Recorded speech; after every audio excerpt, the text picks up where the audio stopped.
Hi, everyone, and welcome to Ignite and Flourish podcast. We are so excited to have you with us today. My name is Karen, And I'm Leanne. and today we are going to be talking about navigating change. I Okay. think that's something that we all go through. Change in life, Definitely. whether it may be a different friend circle, whether it may be a different job, or something that has happened in our lives. Is there something that you have been through, a change that you have been through where you were like, okay, you know what? I'm going to take this with both hands and I'm going to make it work for myself. So when I moved from Cape Town to Joburg, there was a big adjustment. Were you living in Cape Town? I'm didn't a know Cape that. Town girl, and there was a big adjustment for me.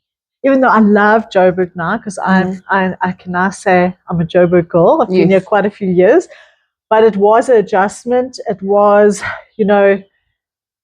it's a faster pace, yeah. So that was a big adjustment for me. Yeah. And did you find yourself like in a little bit of a slump in the beginning? Or did you just take it I on with almost both didn't hands? have time to feel that because I had to. I got a job. And everything was happening so fast. And I think because I'm a fast-paced person, I just kind of fell into it and got going.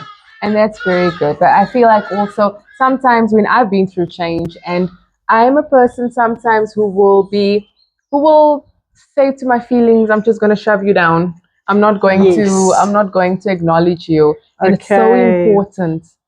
I've learned to not shove those feelings down, to acknowledge them, to honor them, to say, okay, I am sad. I am sometimes sad about this change. I am nervous. I am like maybe despondent about something that has happened to me. I use the example of if somebody has been retrenched in their job. Okay. Maybe they've been there for many years, they're retrenched, it comes as a shock to them. But they need to firstly honor that and reflect on those feelings and say, you know what, I am feeling this way, but I'm not going to allow what has happened to me to define me, or I'm not going to just let things happen to me. And sometimes, as we say, things happen out of our control and we can't do things, but our power lies in how we react to it, or our response is where our power lies. Yes. So are we going to stay in bed and feel sorry for ourselves?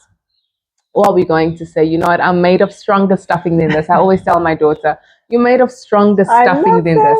I let her cry. I embrace, I'm like, I hug her and I say, Because like you say, you have to go through the emotion. Yes, you mustn't deny those feelings, those steps of coming to the acceptance, not denying yourself those feelings and saying, you know what, I'm just going to shove this down and I'm going to be strong and I'm going to, just, you need to acknowledge it. It hurts.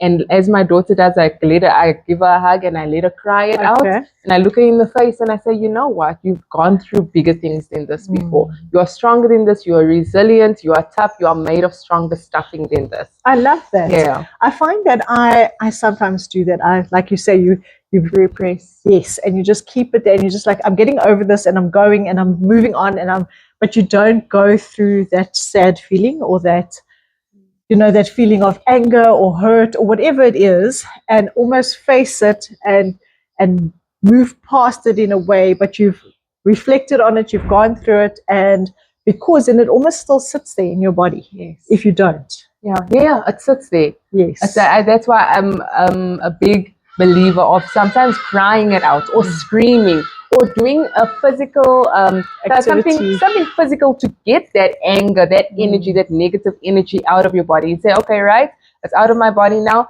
let's move forward. And it's so important to also realize, number one, that we are human beings, so we need to be gracious with ourselves. I don't give myself a lot of grace. Sometimes I will give other people a lot of grace when it comes to things. You don't give yourself the same. You won't give yourself the same. You think, okay, let's get up and go and let's do it. But also, like I said, just reflecting on that, reflecting on your feelings, not suppressing them, letting them out, acknowledging them, honoring those feelings because it is part of a human experience. We are humans, it is part of that human experience. And that is the first step also to moving forward. And then I think also, can I just say something? Yes. You know what I just thought about also, that I know Brene Brown, Mel Robbins always says as well. Ask questions, like when something comes up for you that you have to go through and feel, and that feeling that you are angry or bitter or whatever, resentment or whatever it is, ask questions about it. Because when you ask questions about it, you have to go through it and you have to feel it properly. So why am I feeling like this? You know, what is making me feel this way? Yeah. Who So is good. contributing to me feeling like this? That is so Like, good. what action am I going to take? Like, why? And then when you ask those questions, it also comes from a place of that you've like put away. But when you ask, why am I feeling like this? There's thoughts that's going to come up from a place of that you don't want it to, but that you have to go through it. And sometimes it's difficult to navigate those things on our own. So it's so important, if you need help, like seek that therapy.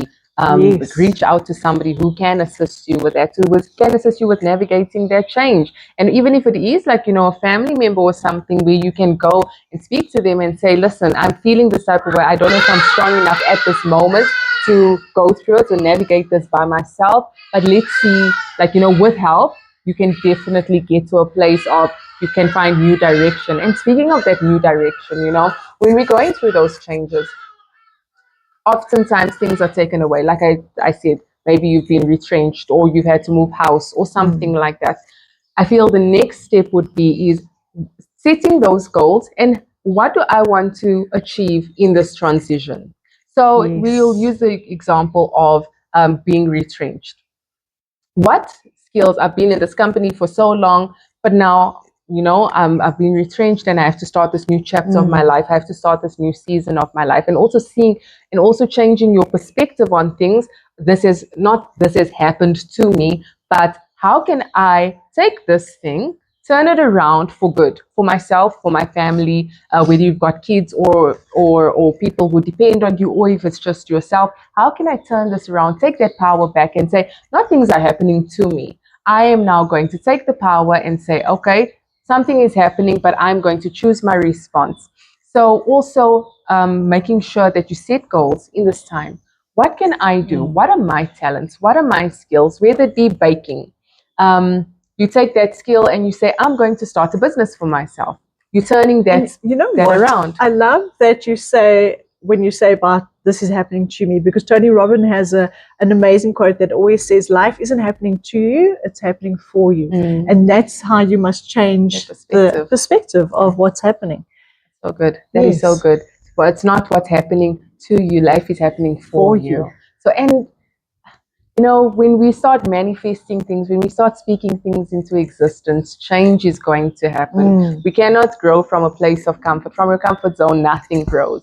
So if you want to start that new business for yourself and say, like okay, about the baking. Like the baking. Let's take that for an example. Now I'm going to reach out to friends and say, you know what, this is my new business. And now with Canva, things have been made so much easier. I love Canva. You can just go on there and quickly in 5 minutes, make a logo for yourself, you know? Yes. And there's so many free tools available to us that can help us to navigate those changes, whether it be just to see how we can cope. Number one, coping mechanisms, whether it be self-care, going out for a walk, being mindful. And I love I know that I'm jumping ahead for myself, but my partner is a psychologist.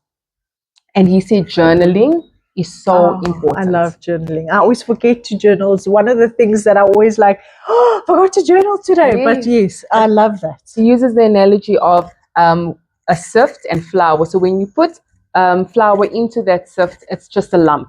So sometimes nothing really makes sense. Okay. But when you start sifting it, when you start journaling is like the sift that starts making sense of your thoughts. I love that analogy. And then you can write down your feelings, write down what you're going through, and then also start setting goals for yourself. So you can, number one, make sense of your feelings. It's not just this jumbled bunch of flour that is sitting on that sift, but as you're sifting, as you're writing down, you're making sense of your thoughts. Yes, that makes so much sense, actually.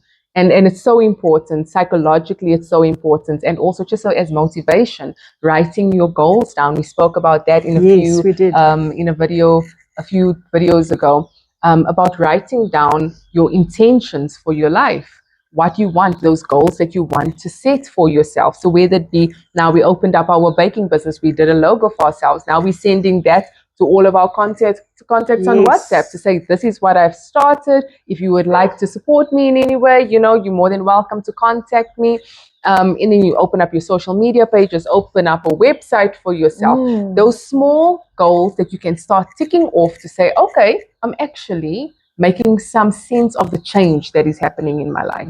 I'm taking that change, I'm owning it, and I'm saying, okay, I'm going to make this work for me in my life. Start ticking, and I know that you also love ticking those goals off and taking that big chunk of that challenge. We're breaking it up into smaller pieces, and that's what life coaching is, to help clients to set those goals.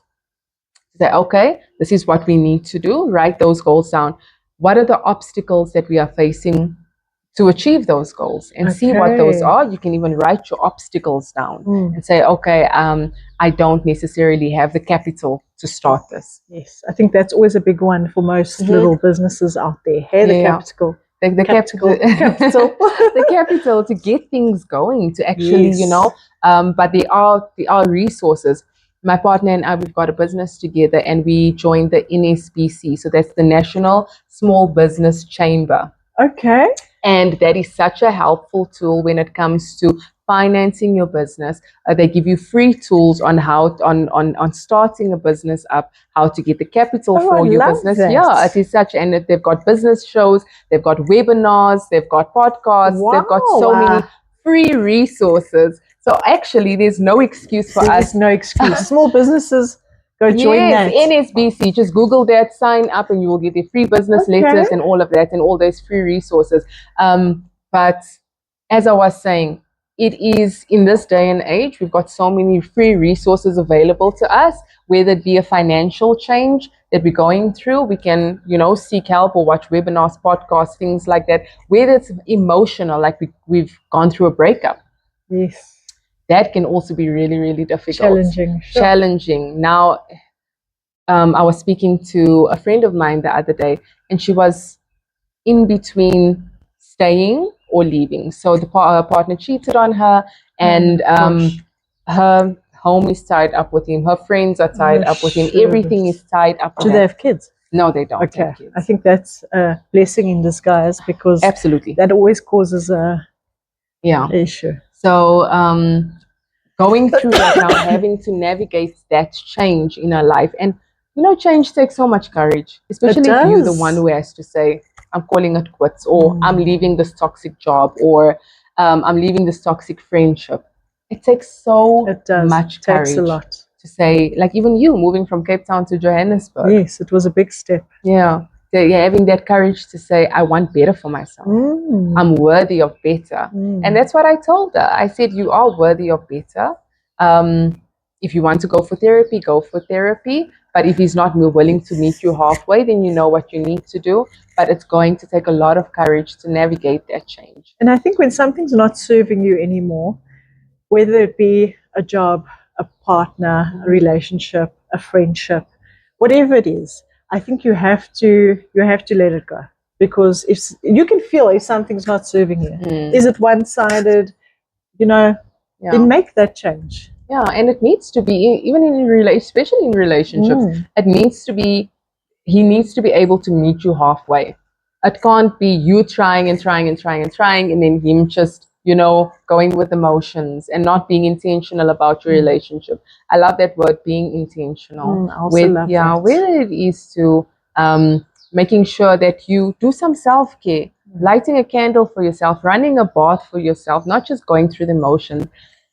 I saw something the other day. It said, go for a hike, run until you can't, live your life, call a friend, go to the movies, you alive, act like it. Exactly. Act like you are alive.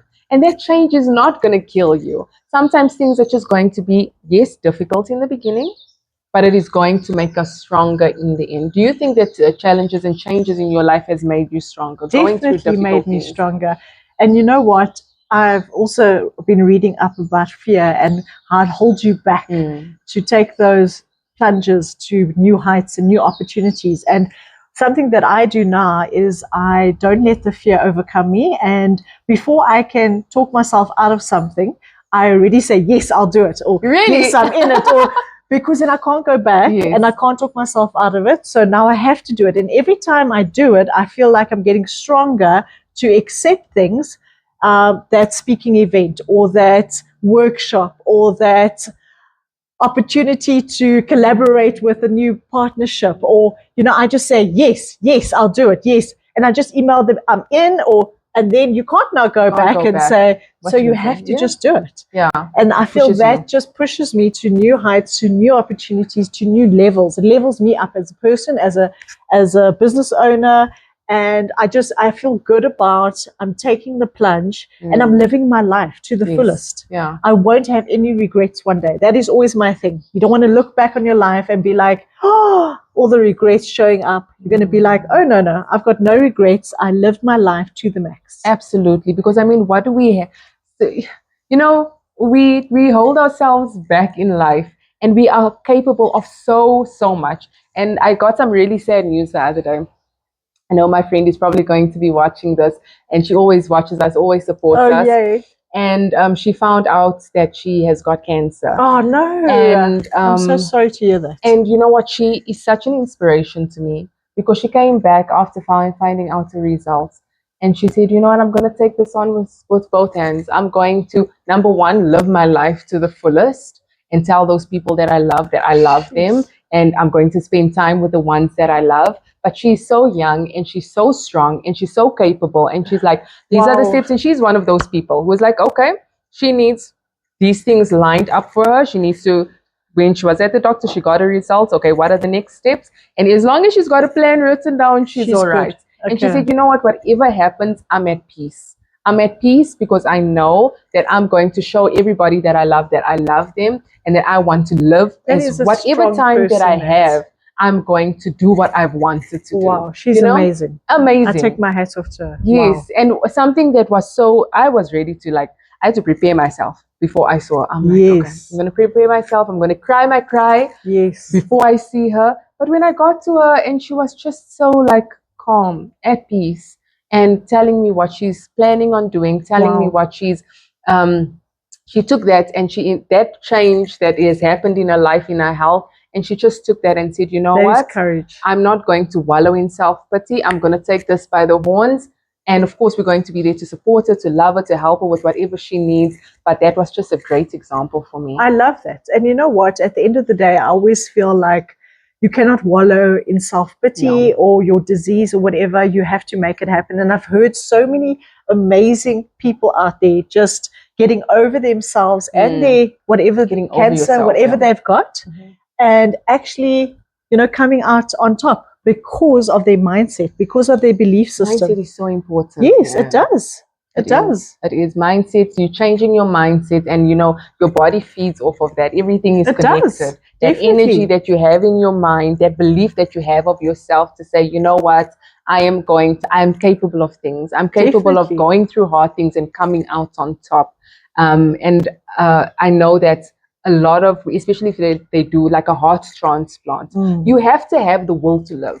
Definitely. If you don't have the will to live, the heart is not going to take. Nope. It's not going to, it's not going to respond. So that just shows you that your mind plays such a crucial role in the way that you live your life. And you need to say, I've got the will to live. I've got the will, like you said, I'm going to say yes, and then we'll figure out how to do it later. Sometimes people will say, and people will have more confidence in you than you have in yourself. So they'll be like, would you like to do this event? Yes, I'm going to do it. I'm doing it. And I'll figure it out later. Figure it out. Do it, but I'm doing it. But yeah, just to wrap it up, I know that we've been speaking, we can speak for, hours on this. But change is a part of life. We can't escape it, but we can choose our response. I will always say this until the cows come home. Our power lies in our response to things. So if you want to reach out, have a one-on-one. Leanne is a mindset. She does mindset workshops. So if you want to reach out to Leanne, if you want to reach out to myself, I'm a life coach. We will definitely help you through this change that you're trying to navigate, and we'll help you to set realistic goals, to implement those goals, and just to make your life so much better.